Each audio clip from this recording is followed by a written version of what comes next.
अध्यक्ष जी, वर्ष 2014-15 में हरियाणा का सकल घरेलू उत्पाद अर्थात जीडीपी 4,37,145 करोड़ रुपए थी, जबकि इसकी तुलना में वर्ष 2024-25 में हरियाणा की अनुमानित जीडीपी 12,13,951 करोड़ रुपए है। इसी प्रकार वर्ष 2014-15 में हरियाणा की प्रति व्यक्ति आय 1,47,382 रुपए थी, जबकि इसकी तुलना में वर्ष 2024-25 में हरियाणा की अनुमानित प्रति व्यक्ति आय 3,53,182 रुपए है।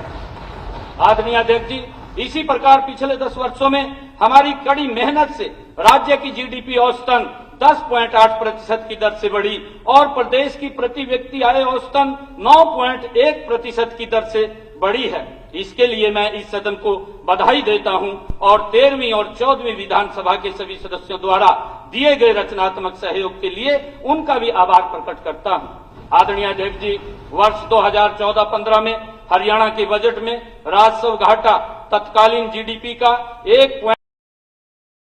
2024-25 में राजस्व घाटा जीडीपी का 1.47% रहने का अनुमान है। इसी प्रकार यदि राजस्व घाटे को कुल बजट के प्रतिशत के रूप में देखें तो यह 2014-15 के 13.4% से कम होकर 2024-25 में 9.9% रहने का अनुमान है। स्पष्टतः दोनों दृष्टिकोणों से हमारे राजस्व घाटे में पिछले 10 वर्षों में काफी कमी आई है। माननीय अध्यक्ष जी, 2014-15 में हरियाणा के बजट में राजकोषीय घाटा फिक्स्ड डेफिसिट तत्कालीन जीडीपी का 2.88% था। वर्ष 2024-25 में राजकोषीय घाटा जीडीपी का 2.68% रहने का अनुमान है। याद रहे कि राजकोषीय उत्तरदायी तथा बजट प्रबंधन अधिनियम अर्थात FRBM एक्ट के अनुसार किसी भी वर्ष किसी भी राज्य सरकार का राजकोषीय घाटा उस राज्य की उस वर्ष की जीडीपी के 3% से अधिक नहीं होना चाहिए। अतः इसमें 2014-15 के 2.88% के मुकाबले अब 2.68% तक की गिरावट हमारे कुशल वित्तीय प्रबंधन का परिचायक है। माननीय अध्यक्ष जी, वर्ष 2025-26 के लिए मेरे प्रस्तावों में इसे और कम करते हुए जीडीपी के 2.67% तक सीमित रखने का लक्ष्य है। अर्थशास्त्र का सर्वमान्य सिद्धांत है कि सरकार को अपने राजस्व खर्चों के लिए ऋण लेना नहीं चाहिए। माननीय अध्यक्ष जी, साथ ही पूंजीगत खर्चे कैपिटल एक्सपेंडिचर के लिए एक सीमा तक ऋण लेने में कोई बुराई नहीं होती, वरना इसे लेना भी चाहिए। आदरणीय अध्यक्ष जी, इसलिए प्रभावी राजस्व घाटा राजकोषीय प्रबंधन का एक बेहतर संकेतक है, क्योंकि इसमें राजस्व घाटे में से पूंजीगत परिसंपत्तियों के सृजन हेतु दिया गया अनुदान शामिल नहीं होता। वर्ष 2014-15 में प्रभावी राजस्व घाटा जीडीपी का 1.89% था, जो वर्ष 2024-25 में कम होकर केवल 1.01% रहने का अनुमान है। इसी कमी से यह स्पष्ट है कि हमारी सरकार ने पिछले 10 वर्षों में पूंजीगत परिसंपत्तियों के सृजन पर बहुत बल दिया है। माननीय अध्यक्ष जी, उपरोक्त उपलब्धियों के बावजूद कई बार सरकार द्वारा लिए गए ऋण के आंकड़े को लेकर किया जाता है। सरकारी ऋण से संबंधित FRBM एक्ट के प्रावधानों के बारे में हमारे आलोचक जानबूझकर चुप रहते हैं। इसलिए आपकी अनुमति से मैं हरियाणा सरकार के ऋण की स्थिति को एकदम स्पष्ट करना चाहता हूं। आदरणीय अध्यक्ष जी, किसी भी वर्ष किसी भी राज्य का बकाया ऋण उस राज्य की जीडीपी के प्रतिशत की एक निर्धारित सीमा से अधिक नहीं होना चाहिए। वर्ष 2014-15 में हरियाणा सरकार के बकाया ऋण की जीडीपी की प्रतिशतता उस समय के वित्त आयोग द्वारा निर्धारित सीमा से 6.67% बिंदु कम थी। माननीय अध्यक्ष जी, वर्ष 2024-25 में भी सरकार के बकाया ऋण की जीडीपी की प्रतिशतता वित्त आयोग द्वारा निर्धारित सीमा 6.67% बिंदु ही कम रहेगी। स्पष्ट है, आज के बकाया ऋण की प्रतिशतता निर्धारित सीमा से उतने ही प्रतिशत कम है जितनी यह वर्ष 2014-15 में थी। माननीय अध्यक्ष जी, इतना ही नहीं, सरकार के उपक्रमों द्वारा लिए गए ऋण जिन्हें सरकार के ऋण के आंकड़ों में शामिल नहीं किया जाता था। मैं इन 10 वर्षों में एक भी रुपए की बढ़ोतरी नहीं हुई है, परंतु इन दोनों तथ्यों को हमारे आलोचक छुपा लेते हैं। आदरणीय अध्यक्ष जी, हरियाणा सरकार के कुल 43 उपक्रम हैं। इनमें से 24 उपक्रम कंपनी एक्ट में, 19 उपक्रम कोऑपरेटिव सोसाइटीज एक्ट में पंजीकृत हैं। इन 43 उपक्रमों का वर्ष 2014-15 में कुल बकाया ऋण 69,922 करोड़ रुपए था, जो वर्ष 2023-24 में घटकर 68,295 करोड़ रुपए रह गया है।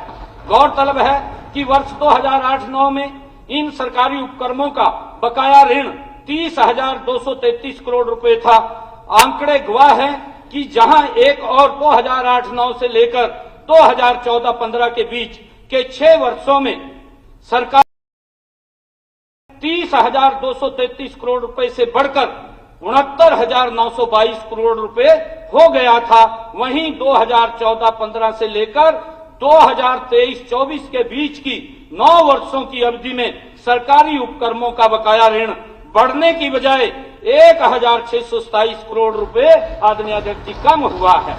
इससे यह सिद्ध होता है कि हमारी सरकार ने पिछले 10 वर्षों में सरकारी उपक्रमों के ऋणों पर जबरदस्त नकेल कसी है। माननीय अध्यक्ष जी, यह किसी चमत्कार से कम नहीं है।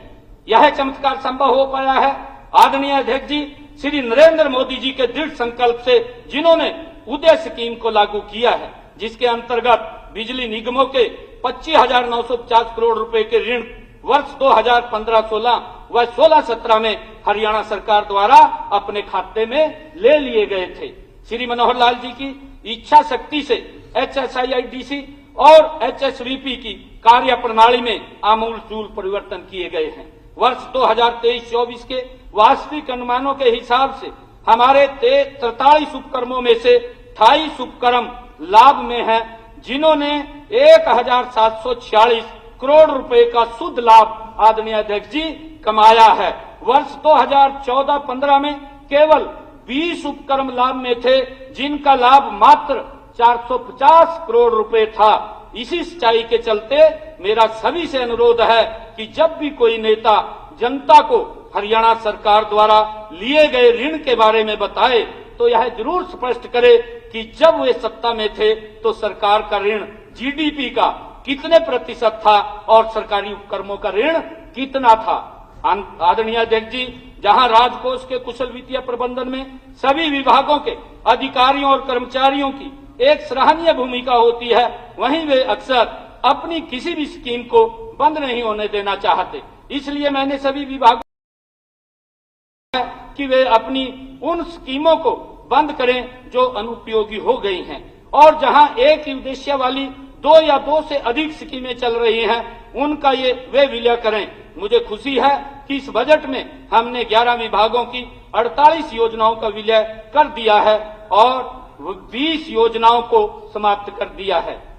आदरणीय अध्यक्ष जी, हरियाणा की अर्थव्यवस्था और राजकोष के स्वास्थ्य पर इस दृष्टिपात के बाद अब वर्ष 2025-26 के हरियाणा बजट प्रस्तुतिकरण के ठीक पहले मैं हृदय की गहराइयों से इस महान सदन के सभी सदस्यों का आभार प्रकट करना चाहता हूं।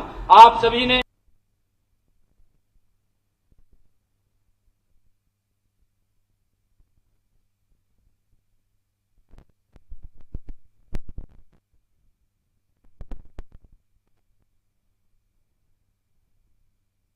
तीन और 4 मार्च को रेड विशव पंचकुला में मुझे इस बजट के लिए अनेक बहुमूल्य सुझाव दिए। आपको याद होगा कि मैंने पूरी तल्लीनता से आपके सभी सुझाव सुने थे और उन्हें नोट भी किया था। कुछ सदस्यों द्वारा मुझे लिखित सुझाव भी दिए गए थे। मैं आशा करता हूं कि आप भी आज पूरी तल्लीनता से मेरे हर प्रस्ताव को सुनेंगे।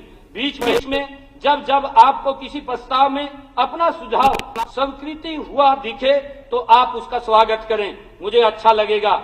मेरा विश्वास है कि हर सदस्य को बजट भाषण के अंत तक ऐसे कई अवसर मिलेंगे। इस बजट को बनाने में हम सब ने मिलकर प्रयास किया है। मेरा मानना है कि इसलिए यह बजट तेजस्वी बन पाया है।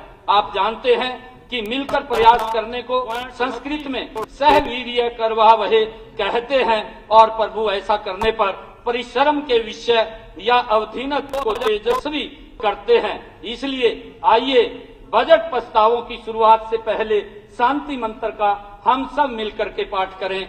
ओम ओम सहनो भनतु सह वीर्यम करवावहे तेजस्वी वदीनात्मस्तु मां द्विषावहे। ओम शांति शांति। माननीय अध्यक्ष महोदय, अब मैं 2025-26 के लिए कुल 2,05,017.29 करोड़ रुपए का बजट प्रस्ताव करता हूं, जो वर्ष 2024-25 के संशोधित आंकड़ों 1,80,313.57 करोड़ रुपए से 13.7% अधिक है। माननीय अध्यक्ष जी, कृषि व संबंधित प्राथमिक क्षेत्र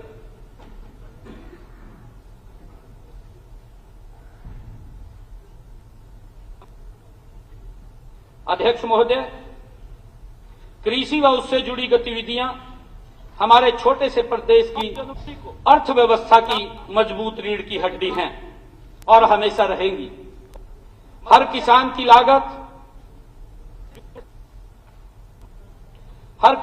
लागत कम करना, उसकी फसलों की पैदावार को हर वर्ष बढ़ाते रहना, हर फसल को एमएसपी पर खरीद की गारंटी देना, उसके खेत की मिट्टी की सेहत अच्छी रखना, उसके पानी की हर बूंद से अधिक उपज लेना, उसे अच्छे बीज, खाद और कीटनाशक उपलब्ध करवाना, उसकी रासायनिक खाद पर निर्भरता कम करना, प्राकृतिक और जैविक खेती को बढ़ावा देना और उसकी आय को लगातार बढ़ाते रहना हमारी सरकार की पिछले 10 वर्षों की तरह इस वर्ष भी परम प्राथमिकताएं रहेंगी। आदरणीय अध्यक्ष जी, 9 जनवरी को हिसार कृषि विश्वविद्यालय के प्रांगण में कृषि, बागवानी, पशुपालन, मत्स्य पालन और सहकारिता से जुड़े सैकड़ों किसान उत्पादक संगठनों से जुड़े भाइयों और बहनों के साथ लगभग 5 घंटे चले विचार विमर्श में उन्होंने मुझे 161 सुझाव दिए। मुझे खुशी है कि हर वक्ता ने मेरी फसल मेरा ब्यौरा पोर्टल, ई खरीद पोर्टल, मेरा पानी मेरी विरासत, भावांतर भरपाई, फसल अवशेष प्रबंधन, प्रोत्साहन और प्राकृतिक खेती जैसी हमारी अनेक योजनाओं की भूरी प्रशंसा की तथा इन सभी नवाचारों को आगे बढ़ाने का आग्रह भी किया है। आदरणीय अध्यक्ष जी, उस बैठक के प्राय सभी सुझावों को इस बजट में मैंने किसी न किसी रूप में सम्मिलित करने का पूरा प्रयास किया है। इनमें से 6 नीतिगत सुझावों का मैं पहले वर्णन करना चाहूंगा।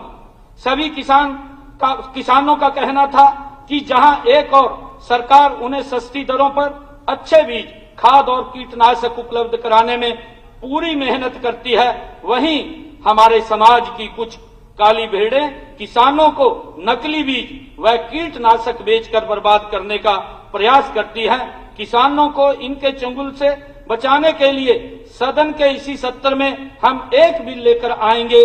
मेरा सभी माननीय सदस्यों से अनुरोध है कि जिस प्रकार आपने पिछले सत्र में हरियाणा कृषि भूमि लीज बिल को सर्वसम्मति से पारित किया था, उसी प्रकार आप इस बिल को भी सर्वसम्मति से पारित करें।